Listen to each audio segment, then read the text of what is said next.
Hey friends, you ever been reading through the Word of God and you were just reading the Word of the Lord, just loving the Word and devouring the Word, and then all of a sudden you hit a scripture. Some of you may have fell out in the Holy Spirit. Some of you might have stood up and did a praise break.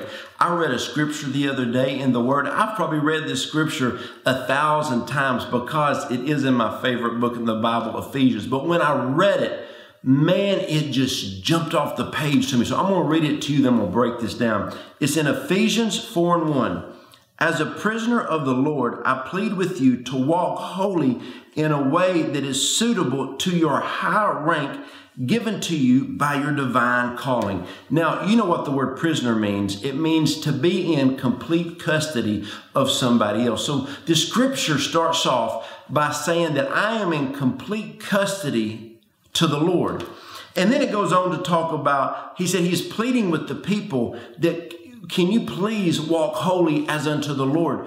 Which what I'm perceiving of this is that they're looking at people, talking to people saying, if you really realized who you are in God, how much strength that you have, how much power you have, you would live your life differently. If you really understood the call that God had for you, the divine destiny on your life, you would live better. You would live more holy. You would pursue the things of the Lord more.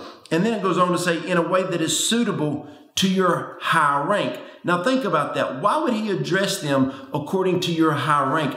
See, a lot of people, they don't see themselves the way that God sees them. They may see themselves as a way that a family member or a teacher or a coach belittled them, or somebody spoke a negative word over them, or a word curse, or some words that just was to chop them down, to really bring them low. That's how they see themselves. But the writer, what he is saying is you need to live your life according to the high rank that you have been given. And then the last part, it says, given to you in your divine calling. Well, what does the word divine mean? It means godly. So you have to understand that you have been given a godly calling.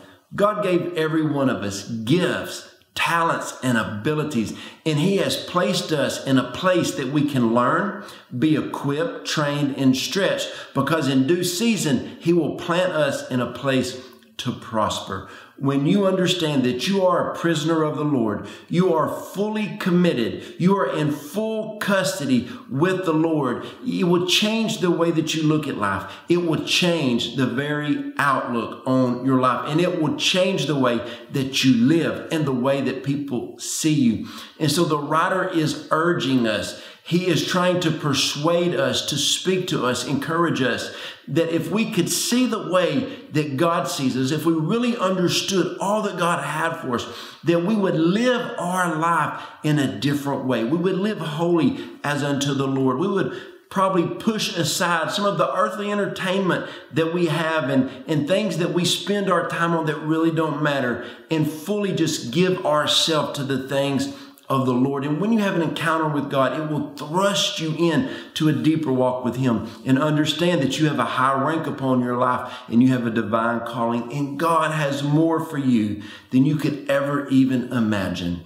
When this video is over, what I ask you to do is turn off your phone, your tablet, your computer, your TV, however you're watching this, and say, God, I know that you have so much for me. I know I have so many countless prophetic words that have not came to pass.